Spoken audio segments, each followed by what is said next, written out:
নমস্কার দর্শক, আবির্ভাব নিউজে আপনাদের সকলকে স্বাগত। আমরা প্রত্যেক দিনের মতন আজকেও একটি বিশেষ এবং গুরুত্বপূর্ণ সংবাদ আপনাদের সামনে তুলে ধরব। দর্শক, ৭৭তম প্রজাতন্ত্র দিবস, সেই প্রজাতন্ত্র দিবস দিল্লির লাল কেল্লাতে প্রতি বছরের মতন এই বছরেও কিন্তু অনুষ্ঠিত হলো। প্রধানমন্ত্রী নরেন্দ্র মোদী সহ ভারতবর্ষের বহু স্টেটের নেতা নেত্রীরা, যারা মুখ্যমন্ত্রী, তারা কিন্তু সেই অনুষ্ঠানে উপস্থিত ছিলেন। লাল কেল্লাতে প্রজাতন্ত্র দিবস উদযাপন হলো ভারতবর্ষের ৭৭তম প্রজাতন্ত্র দিবস। মুখ্যমন্ত্রী মমতা ব্যানার্জি প্রায় অভিযোগ করেন যে তিনি নাকি বলেন যে বাংলার যে ট্যাবলো, সেই ট্যাবলোগুলো কিন্তু ভারত সরকার মানে মোদী সরকার তারা তুলে ধরেন না। তারা নাকি সেগুলোকে সব সরিয়ে রেখে দেন। যে প্রজেক্টটা তারা দেখাতে চাইছেন, সেই প্রজেক্টটা নাকি প্রতি বছর দেখানো হয় না। এখানেই কিন্তু মুখ্যমন্ত্রী মমতা ব্যানার্জি যে কতটা মিথ্যে কথা বলেন, কতটা মিথ্যেবাদী, সেটাই কিন্তু আমরা তুলে ধরার চেষ্টা করছি।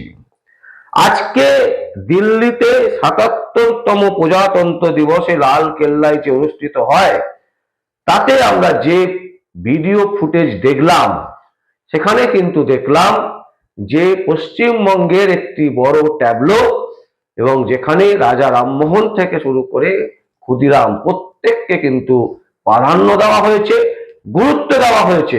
এবং যে ট্যাবলো পশ্চিমবঙ্গ থেকে পাঠানো হয়েছে, সেই ট্যাবলোই কিন্তু সেখানে অনুষ্ঠিত হয়েছে। সেখানে কিন্তু সেই যে একটা র্যালি, সেই র্যালিতে কিন্তু আমরা পরিষ্কার দেখতে পেয়েছি।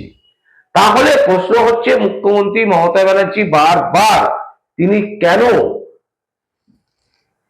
প্রধানমন্ত্রী নরেন্দ্র মোদীকে তোপ ডাকেন? কেন তিনি স্বরাষ্ট্রমন্ত্রীর বিরুদ্ধে বারবার বক্তব্য রাখেন, বারবার কথা বলেন, এবং বারবার তিনি এটাই বোঝাতে চান যে বাংলার যে ট্যাবলো, সেই ট্যাবলো নাকি ভারত সরকার দেখায় না, সেগুলো থেকে অন্য কিছু করে সেইটাকে দেখানো হয়। সেটা কিন্তু যে সম্পূর্ণ ভুল, সেই ভুল কিন্তু আজকে প্রমাণিত হয়ে গেছে। এবং আজকে আমরা দর্শক আপনাদের সামনে সেই ভিডিও ফুটেজ দেখাচ্ছি, যে ভিডিও ফুটেজে কিন্তু বাংলার যে ট্যাবলো, সেই ট্যাবলো কিন্তু দেখা যাচ্ছে, এবং স্পষ্টত পরিষ্কার ভাবে সেই ট্যাবলোর মধ্যে কিন্তু আমরা দেখতে পাচ্ছি যে শহীদ ক্ষুদিরাম তার ফাঁসির যে মঞ্চ, সেই মঞ্চও সেরকম আছে। তো প্রশ্ন হচ্ছে, তাহলে এই ধরনের মিথ্যে কথা বলে মুখ্যমন্ত্রী মমতা ব্যানার্জির লাভ কি? লাভ আছে। তিনি সব সময় অ্যাকচুয়ালি বিরোধিতা করে টিকে থাকতে চান। পশ্চিমবঙ্গে যখন তিনি মুখ্যমন্ত্রী আসনে বসেননি, যখন তিনি বিরোধীতে ছিলেন, তিনি কিন্তু সব সময় সব কিছুতে বিরোধিতা করতেন। মুখ্যমন্ত্রী হয়ে যাওয়ার পরও তিনি কিন্তু বিরোধিতাই করে যাচ্ছেন। একবারও তিনি ভাবছেন না যে তিনি পশ্চিমবঙ্গের মুখ্যমন্ত্রী। সর্বত্র তার বিরোধিতাই হচ্ছে মূল কাজ, এবং যার ফলে তিনি ভুলে গেছেন অ্যাকচুয়ালি তিনি মুখ্যমন্ত্রী না তিনি বিরোধী নেত্রী। সেই কথাটা ভুলে যাওয়ার ফলেই তিনি কিন্তু বারবার এই ধরনের ঘটনা ঘটান, এবং যে কোনো সময় যে কোনো কথা যাই হোক না কেন, ভালো মন্দ যেটাই হোক, উনি কিন্তু সর্বদাই বিরোধিতা করেন, বিরোধিতা করে যাচ্ছেন। এবং যেটা আমাদের মনে হয়, মুখ্যমন্ত্রী মমতা ব্যানার্জি কোনোদিন ভাবেননি যে তিনি মুখ্যমন্ত্রী হবেন। তিনি চেয়েছিলেন মুখ্যমন্ত্রী হবেন, তিনি হয়ে গেছেন, কিন্তু মুখ্যমন্ত্রী হবার পর যে কাজগুলো থাকে, সেই কাজ সম্পর্কে তার সেই অভিজ্ঞতা এবং তার সেই দৃঢ় বিশ্বাস কোনোটাই নেই। যার ফলে তিনি প্রথম থেকেই যদি আমরা দেখি, বারবার করে গোদ খেয়েছেন, বারবার করে ধাক্কা খেয়েছেন, বারবার করে আনসান কথাবার্তা বলেছেন সংবাদ মাধ্যমের সামনে, বারবার তিনি যে বক্তব্য রাখছেন, সেই বক্তব্যের কোনো মাথা মুন্ডু থাকছে না। এটাই হচ্ছে মূল কারণ। কারণ তিনি চেয়েছিলেন মুখ্যমন্ত্রী হতে, এবং তিনি হয়েও গেছেন, কিন্তু মুখ্যমন্ত্রী হয়ে তিনি কি করবেন, সেই দিশা বা সেই ধরনের কোনো প্রজেক্ট তার এখনো পর্যন্ত নেই। তিনি না জানেন অর্থনীতি সংক্রান্ত বিষয়, না তিনি জানেন মেডিকেল বিষয়, না তিনি জানেন শিক্ষা বিষয়, কোনো বিষয়ে তার পারদর্শিতা নেই। অথচ তিনি দেখাতে চান যে তিনি সব বিষয়ে সেরা।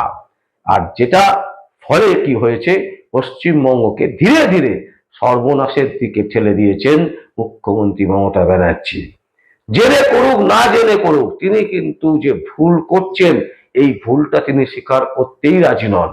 আর যার ফল স্বরূপ কিন্তু বাংলার মানুষ ভুগছে, যে কারণে তিনি বারবার প্রত্যেক বছর আমরা দেখতে পাই তিনি একই অভিযোগ তোলেন যে ট্যাবলো 26শে জানুয়ারি প্রজাতন্ত্র দিবসের যে র্যালি, এই র্যালিতে আমাদের ট্যাবলো ঠিকঠাক করে দেওয়া হয় না, আমাদের ট্যাবলো ঠিকঠাক করে জায়গা পায় না। কিন্তু আমরা আজকে যে ভিডিও ফুটেজ দেখালাম দর্শক আপনাদেরকে, তাতে কি কখনো মনে হয়েছে যে সেখানে কোনো পরিবর্তন করা হয়েছে বা চেঞ্জ করা হয়েছে? যদি চেঞ্জ করা হতো তাহলে কি এই যে সিরিজ, সেই সিরিজটাকে দেখানো সম্ভব হতো?